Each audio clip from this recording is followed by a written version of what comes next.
ये इलाका अफ्रीका के दूसरे इलाकों की तरह मांस के लिए जंगली जानवरों के अवैध शिकार से परेशान है। ये एक युद्ध है जिसकी एक ओर पैसे के लालची पोचर्स हैं और दूसरी तरफ जान हथेली पर रखकर घूमने वाले एंटी पोचिंग टीम के लोग हैं। यहाँ रहकर मैं इन पोचर्स के दिल दहला देने वाले शिकार के तरीकों को समझ रहा हूँ। मुझे उम्मीद है कि मेरी जांच के जरिए पोचर्स के खिलाफ चल रही इस जंग में मैं जानवरों के संरक्षण में काम आ पाऊंगा। खबर मिली है कि स्थानीय एंटी पोचिंग यूनिट को जंगल में धुआं नजर आया है। अब धुआं है तो आग तो होगी ही, और वहीं आसपास पोचर्स भी हो सकते हैं। मेरे दोस्त और मेरे साथी लिवी हमेशा की तरह इस जांच में भी मेरी मदद के लिए मेरे साथ आए हैं। ये देखो सामने आग लगी हुई है।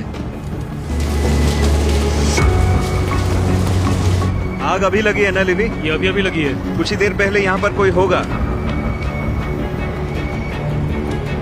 देखिए आग यहाँ पर खत्म हो रही है।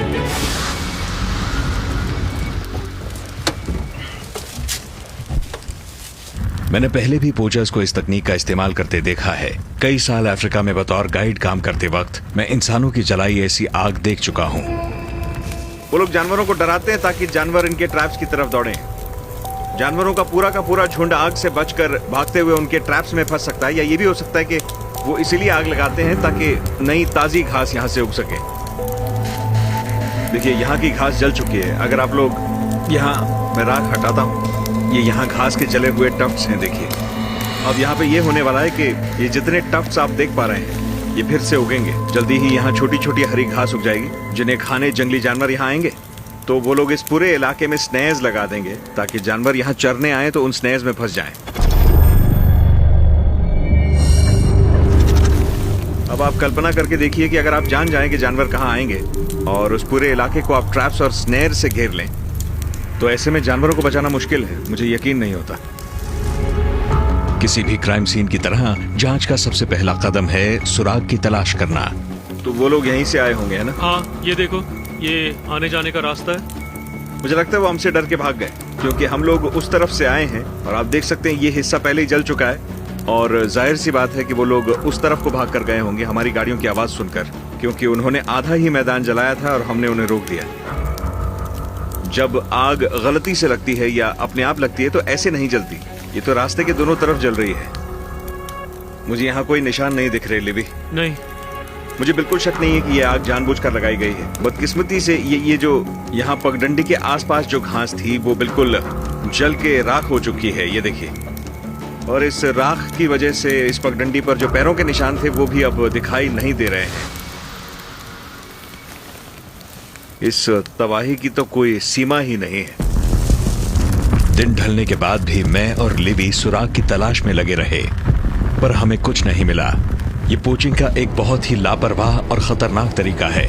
फिलहाल तो ये आग काबू में है, लेकिन अगर हवा ने साथ दिया होता तो ये आग बहुत बड़े इलाके में फैल सकती थी, जिससे इसका प्रभाव एंटी पोचिंग टीम की जद से बाहर के जानवरों पर भी पड़ सकता था।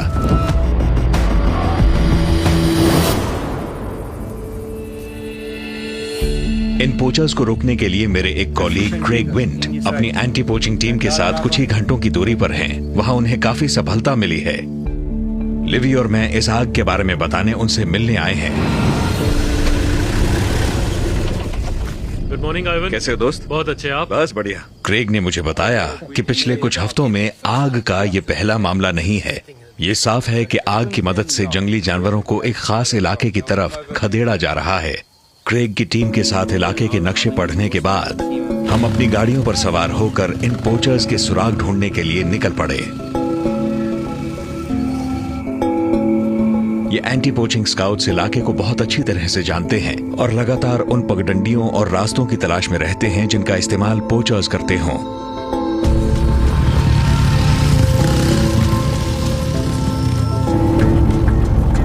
तो फिलहाल तो हम इस पगडंडी पर चल रहे हैं। ये एक टू ट्रैक है और हम एक ऐसे इलाके में जा रहे हैं जिसके बारे में ये लोग जानते हैं। वो लोग रुक गए हैं, शायद वो रास्ता यहीं पर है।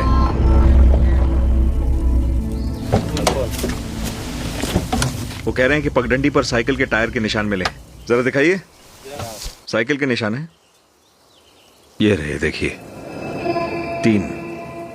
तो ये लोग कह रहे हैं कि यहाँ पे 3 बाइसाइकिल्स के निशान हैं और कई लोगों के पैरों के निशान भी हैं। पता नहीं कितने लोग हैं, मगर ये बात साफ है कि ये निशान काफी ताजे हैं। आमतौर पर स्थानीय लोग इस दूर दराज के रास्ते का इस्तेमाल नहीं करते हैं। ऐसे में ताजे निशान मिलना मतलब पोचर्स करीब हैं। और जल्दी ही लिवी की तेज आंखों को कुछ दिखाई दिया है। ये पैरों के निशान आज के हैं, देखिए। ये हील है और यहाँ बीच में एक लाइन है, देखिए। और जब उस आदमी ने पैर उठाया होगा तो डस्ट की वजह से ये लाइन बनी है। और ये लाइन बताती है कि ये निशान बहुत ही ताजा है। जैसे जैसे हवा और मौसम इस निशान पर पड़ते हैं, वैसे वैसे ये लाइन गायब होती जाएगी। आगे का रास्ता तंग है और पैरों के निशान भी ठीक से दिखाई नहीं दे रहे। मगर क्रेग के एंटी पोचिंग वेटरन्स और लिवी की तेज आंखें हमें आगे ले जा रहे हैं।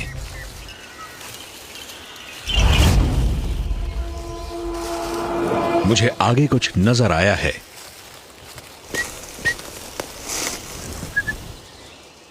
आगे आग जल रही है और एक रैक पर मांस लटका हुआ है। अब जबकि हमें उनका कैंप मिल गया, सब लोग चौकन्ने हैं। मगर पोचर्स कहां हैं? हम जरा और करीब जाते हैं, पर सावधान रहना होगा। आग जल रही है मतलब वो करीब हैं। 2 लोग यहीं पर खड़े रहना और आसपास नजर रखना। तब तक मैं, ग्रेग और लेवी जाकर देखते हैं कि वहां क्या मिलता है। हम धीरे से कैंप में दाखिल हो गए। 3 बाइसाइकिल्स हैं। एक पे कई सारे वायर्स नेस लटके और दूसरी पे ट्रैप्स लगे हैं। अब शक की गुंजाइश नहीं, ये लोग पोचर्स ही हैं। पुष्पक, यहाँ सिर्फ 4 बिस्तर लगे हुए हैं, पर निशान हमें 5 मिले थे। मुझे लगता है यही इंतजार करते हैं वो लोग यहाँ वापस आएंगे। हाँ, हमें ऐसा ही करना चाहिए कि वो लोग आग जल्दी छोड़ गए। हाँ, तो एक काम करते हैं, हम अपने कुछ आदमियों को यहाँ झाड़ियों में छिपा कर रखते हैं। वहाँ उस पेड़ के पीछे। हाँ, इसी पेड़ के पीछे, लेकिन उन्हें नीचे बैठना होगा। हाँ, ये ठीक रहेगा। क्रेग और मैंने अंदाजा लगाया कि ये पोचर्स किस तरफ से लौटेंगे। अब हम छिपकर उनका इंतजार करेंगे। ये लोग क्रिमिनल्स हैं, उन्हें पता है कि ये अपराध है। क्रेग और उनकी टीम बहुत ही कारगर हैं। पोचर्स चौकन्ने रहेंगे, इसीलिए मिशन में खतरा है।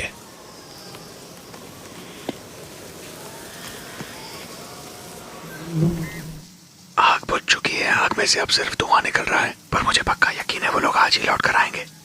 उम्मीद है अंधेरा होने से पहले आ जाए। फिलहाल हम उन्हें चौंका देने के लिए तैयार हैं। हमें जल्दी ही एहसास हो गया कि यहाँ और भी कोई है। मुझे कुछ लोगों की आवाजें आ रही हैं। तुम लोग छिपे ही रहना, छिपे रहो। मुझे कोई दिख रहा है, उसने सफेद रंग की कमीज पहनी हुई है। यहाँ से मुझे 5 लोग दिखाई दे रहे हैं, पर यकीन से कहना मुश्किल है।